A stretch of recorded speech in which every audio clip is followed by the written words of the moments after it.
हो। जय श्री कृष्णा, जय सिया राम, जय श्री राधे राधे, जय श्री महाकाल।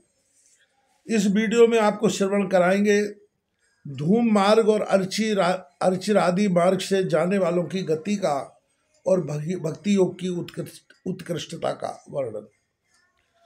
कपिल देव जी भगवान कहते हैं, माता जी, जो पुरुष घर में रहकर सकाम भाव से गृहस्थ के धर्मों का पालन करता है और उनके फलस्वरूप अर्थ एवं काम का भोग करके फिर उन्हीं का अनुष्ठान करता रहता है, वह तरह तरह की कामनाओं से मोहित होने के कारण भगवत धर्मों से विमुख हो जाता है और यज्ञों द्वारा श्रद्धापूर्वक देवता तथा पितरों की ही आराधना करता रहता है।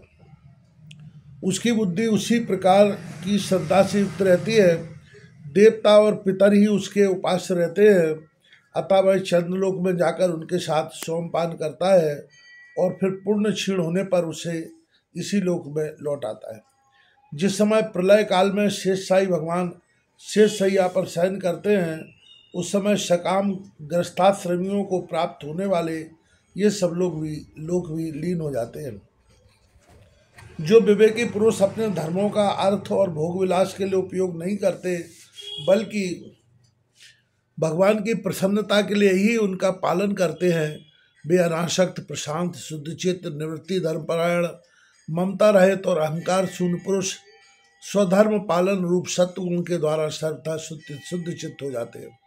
वे अंत में सूर्यमार्ग, अर्ची मार्ग या देवयान के द्वारा सर्वव्यापी पूर्ण पुरुष श्री हरि को ही प्राप्त होते हैं, जो कार्य कारण रूप जगत के नियंता, संसार के उपादान कारण और उसकी उत्पत्ति, पालन एवं संहार करने वाले हैं।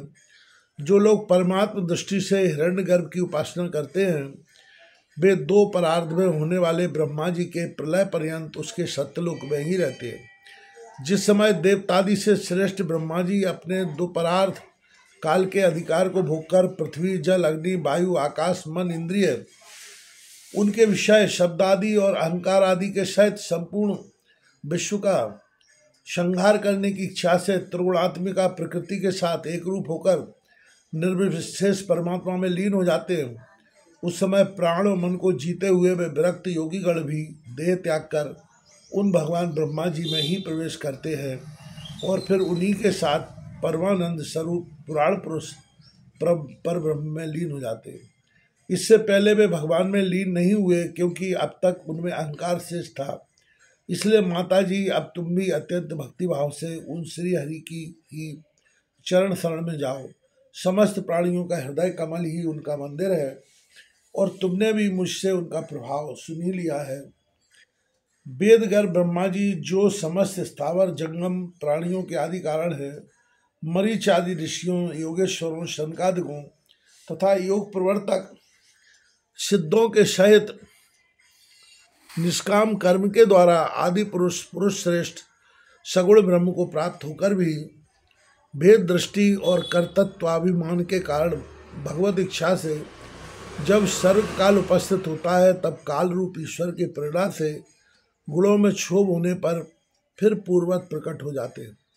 इसी प्रकार पूर्वोक्त ऋषिगण भी अपने अपने कर्मानुसार ब्रह्मलोक के ऐश्वर्य को भोग कर भगवत इच्छा से गुणों में क्षोभ होने पर पुनः इस लोक में आ जाते हैं। जिनका चित्त इस लोक में आसक्त है और जो कर्मों में श्रद्धा रखते हैं, वे वेद में कहे हुए काम और नित्य कर्मों का सांगोपांग अनुष्ठान करने में ही लगे रहते हैं। उनकी बुद्धि रजोगुण की अधिकता के कारण कुंठित रहती है, हृदय में कामनाओं का जाल फैला रहता है और इंद्रियां उनके बस में नहीं होती। बस अपने घरों में ही आसक्त होकर जो नित्य प्रति पितरों की पूजा में लगे रहते हैं, ये लोग धर्म, अर्थ और काम के ही परायण होते हैं। इसलिए जिनके महान पराक्रम अत्यंत कीर्तनीय हैं, उन भवभयहारी श्री मधुसूदन भगवान की कथा वार्ताओं से तो ये विमुख ही रहते हैं। हाय विष्टा भोजी, कुकर, सूकर आदि जीवों के विष्टा चाहने के समान जो मनुष्य भगवत कथामृत को छोड़कर निंदित विषय वार्ताओं को सुनते हैं, वे तो अवश्य विधाता के मारे हुए हैं। उनका बड़ा ही मंद भाग्य है। गर्भाधान से लेकर अंत्येष्टि तक सब संस्कारों की विधि पूर्वक करने वाले ये सकाम कर्मी सूर्य से दक्षिण ओर के पितृयान या धूम मार्ग से पितृश्वर अरमा के लोक में जाते हैं और फिर अपनी ही संतति के बस में उत्पन्न होते हैं। माताजी, प्रत्यलोक के भोग लेने पर जब मनुष्य उनके पुण्य क्षीण हो जाते हैं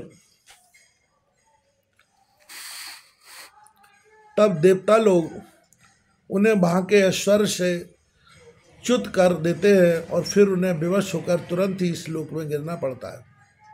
इसलिए माताजी, जिनके चरण कमल सदा भजने योग्य है, उन भगवान का तुम उन्हीं के गुणों का आश्रय लेने वाली भक्ति के द्वारा सब प्रकार से मन, वाणी और शरीर से भजन करो। भगवान वासुदेव के प्रति किया हुआ भक्ति योग तुरंत ही संसार से वैराग्य और ब्रह्म साक्षात्कार रूप ज्ञान की प्राप्ति करा देता है। वस्तुतः सभी विषय भगवत रूप होने के कारण समान है।